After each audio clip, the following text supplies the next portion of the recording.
Bismillahirrahmanirrahim. Assalamualaikum warahmatullahi wabarakatuh. Waalaikumsalam warahmatullahi.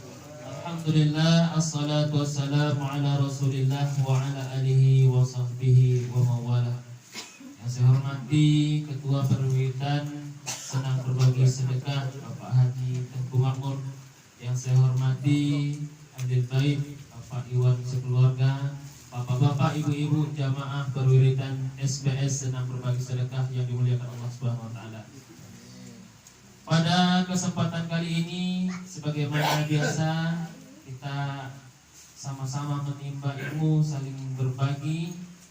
Pada kesempatan yang berbahagia ini saya ingin menyampaikan sebuah hadis yang diriwayatkan oleh Imam Muslim dengan rawi Abu Hurairah radhiyallahu anhu.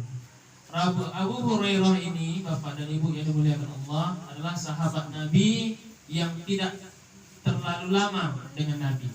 Abu Hurairah memiliki nama lengkap Abdurrahman ibn Sakhar al-Azdi. Dia bersama Nabi hanya 3 tahun. Artinya setelah dia 3 tahun bersama Nabi, Nabi pun meninggal dunia. Tapi yang luar biasa dari Abu Hurairah ini adalah meski kebersamaannya dengan Nabi hanya 3 tahun, tapi dialah satu-satunya sahabat yang meriwayatkan hadis lebih dari 5.000 hadis. Artinya di antara sahabat-sahabat yang lain, Abu Hurairah ini nomor 1 periwayat hadis yang paling banyak. Dari Abu Hurairah radhiyallahu anhu bahwasanya Nabi sallallahu alaihi wasallam bersabda, "Haqqul muslim 'alal muslim sittun." Hak orang Islam terhadap orang Islam yang lain itu ada 6. Jadi sesama kita ini memiliki hak. Adapun hak itu ada 6. Hak orang Islam terhadap orang Islam lain itu ada 6 perkara. Yang pertama, idza laqitahu fasallim alaihi. Kalau kita berjumpa saudara muslim kita yang lain, fasallim alaihi. Artinya maka ucapkanlah salam. Meski mengucapkan salam itu hukumnya sunnah, tapi menjawab salam hukumnya wajib. Maka kalau ada orang mengucapkan salam, mau tak mau jawab salam itu. Artinya kalau ada orang mengucap salam, awak pura-pura tak dengar, artinya berdosa kita. Mengucapkan salam hukumnya sunnah, tapi menjawab salam hukumnya wajib. Jangan lalaikan salam meski kita mendengar salam itu dari jarak yang sangat jauh. Hak yang pertama adalah memberikan atau mengucapkan salam ketika berjumpa dengan orang Islam yang lain. Hak yang kedua adalah idza da'aka fa'ajibhu. Kalau orang Islam itu atau saudara muslim kita mengundang kita, fa'ajibhu, maka penuhi undangan tersebut. Undangan itu terbagi menjadi 2, terbagi menjadi 3. Yang pertama, undangan wajib untuk dihadiri. Yang kedua, tak sampai wajib, hanya mustahab, artinya dianjurkan karena ada nilai kebaikan di situ. Yang ketiga, haram untuk didatangi. Macam mana undangan yang wajib? Pernikahan. Undangan pernikahan dalam hadis sahih dikatakan wajib menghadiri undangan pernikahan. Bahkan seburuk-buruk makanan itu adalah makanan orang walimatul urus, acara dalam pernikahan apabila ada apabilanya. Jadi makanan yang paling buruk itu adalah makanan yang dihidangkan oleh orang yang buat pesta perkawinan, tapi dia hanya mengundang orang kaya saja, orang miskin tidak. Inilah makanan yang paling buruk kata Nabi Sallallahu Alaihi Wasallam. Jadi kalau kita buat pesta, undang orang kaya silakan, orang miskin prioritaskan. Itu dia. Kemudian makanan itu bisa berubah menjadi haram bagaimana? Apabila yang mengundang orang kaya dia datang, kalau orang miskin undang dia tak datang acara pernikahan, alasan makan tak sodak apa segala macam. Itu makanan yang paling buruk. Jadi itulah dia. Itu undangan yang wajib pernikahan. Kalau tak ada uzur maka kita wajib memenuhinya. Kalau ada uzur macam kawan kita tadi kaki bisul, pinggang sakit, itu uzur jauh dan sebagainya, boleh tak datang. Tapi kalau tak ada uzur, malas atas alasan balas dendam apa segala macam, dulu acara awak nikahan awak dia tak datang, ini nikahan anak dia awak pula tak datang, tak boleh. Itu undangan yang wajib. Kalau tak memenuhi undangan tersebut berdosa kita. Ada undangan yang mustahab. Ini Bapak dan Ibu, kita perlu tahu apa itu mustahab, apa itu sunnah. Sunnah itu seperti puasa Senin Kamis itu sunnah. Tapi ada perkara yang tak sampai derajat sunnah tapi sekadar mustahab. Apa itu? Minum dengan tangan kanan. Itu juga sunnah. Nama sunnahnya mustahab. Minum dengan 3 kali atau 4 kali tegukan terhadap satu air ini, maka itu mustahab. Sunnah juga tapi tak sampai derajat sunnah seperti puasa Senin Kamis. Kemudian ada undangan yang mustahab tadi, seperti misalnya syukuran khitan, Abu Sunnah diundang datang, atau sekedar berjalan, singgahlah ke rumah, datang gitu. Tapi tidak sampai kepada derajat wajib. Ada undangan yang haram. Undangan yang haram itu apa? Ayolah kita ke karaoke, atau main domino, inset 100.000, kan? Lomba domino diundang juga. Ini undangan yang haram. Kenapa? Itu judi. Ada maksiat di sana. Itu. Hak orang Islam yang kedua adalah kalau diundang datang. Yang ketiga, wa izastansahaka fa ansahu lahu. Kalau dia datang kepada kita minta nasihat, maka berilah nasihat. Memberi nasihat tak mesti jadi seorang ustaz. Ada datang orang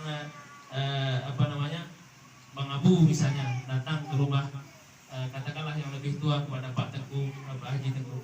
Pak Haji Teguh, macam mana saya ini? Gini, kamu harus seperti ini. Itu kan? Berdasarkan hadis Nabi misalnya, man istata'a alaikumul ba'a falyatazawwaj. Kalau dah mampu menikah, begitu kan? Kalau tak mampu, fa'alaihi wija, siam fa'alaihi wija. Tak mampu ya banyak puasa. Itu nasihat. Maka diterima itu. Jadi budayakan itu. Artinya apa?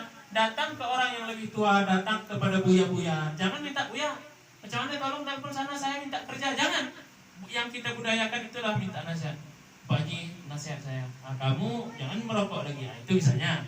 Kamu jangan minuman keras. Itu berbentuk nasihat. Kalau datang orang kepada kita minta nasihat, maka bagilah nasihat. Terutama ibu-ibu. Yang keempat, hak muslim terhadap muslim yang lain, ini sepele. Wa idza atasa fahamidallah fasammithu. Kalau ada kita mendengar saudara kita bersin dan dia mengucapkan alhamdulillah, maka kita doakan. Kalau dengar aja orang bersin, asyik, kita doakan alhamdulillah. Itu sepele namanya, tapi itu hak orang Islam kita untuk mendoakan. Kalau dia bersin, ucapkan alhamdulillah meskipun dia tak mengucapkan alhamdulillah. Kadang-kadang orang kita jarang mengucapkan alhamdulillah. Hasim, bos penyakit. Kan gitu. Tapi itu budaya kita, budaya Melayu. Tapi alhamdulillah dulu baru bos penyakit. Tak ada yang salah, tak masalah. Kemudian yang kelima, hak orang Islam terhadap orang Islam yang lain adalah wa idza marido, kalau dia sakit, fa'udhu, kunjungi. Adab ketika mengunjungi orang sakit ini yang diajarkan oleh Nabi, yang pertama memberi motivasi. Yang pertama mendoakan. Insya Allah sembuh, doakan. Itu kan banyak tuh di grup-grup WA kan sudah ada dibuat orang meme, emoticon ya Bang Abu ya. Jadi jangan sampai hati kita ini lalai. Telah berpulang ke rahmatullah ini sebulan, tapi kita menggeser layar HP kita, menggeser saja tanpa ingin mengucapkan sekadar innalillah. Berat, padahal walaupun tak ada HP katakan begitu, tapi kita dengar ucapkanlah innalillah wa inna ilaihi rajiun. Kalau dia sakit, yang pertama didoakan supaya sembuh. Yang kedua, kalau dia sakit, kewajiban kita adalah memberi motivasi. Jangan menakut-nakut, dosa. Ini kena piamam nih, kemarin anak saya bulan ini mati. Jadi, ini penyakit ringan. Penyakit paling bawah itu apa? Stroke. Kok bisa stroke? Segerobak ringan, stroke berat. Jadi, beri motivasi supaya dia bertambah semangat hidupnya. Kemudian, yang diajarkan Nabi dalam hadis sahih, Pak Haji, apa itu? Berikan apa yang diinginkan oleh si sakit. Karena yang sakit ini nak makan ini, nak makan itu. Kita yang datang, apa nak Pak? Kalau dia nak yang kampung, berarti kan masih sangkut tuh. Apa ini kan?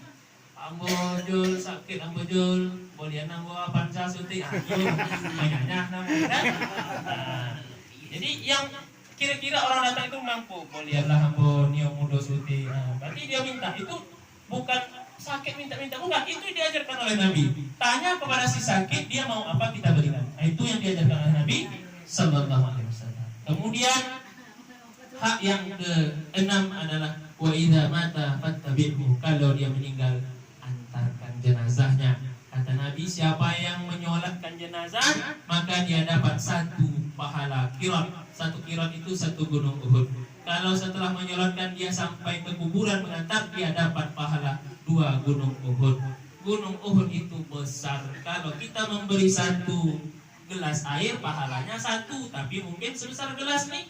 Tapi kalau kita menyolatkan jenazah orang, dapat 1 pahala, walaupun 1 tapi besarnya sebesar gunung Uhud. Sampai ke kuburan dapat 2. Datang ke rumah orang, tak sholat, tak mengantarkan kuburan, dapat pahala. Datang takziah, tak dapat pahala 2 gunung Uhud. Maka kalau bertakziah kita sempat-sempatkan sholat, kalau bisa syukur-syukur sampai ke kuburan.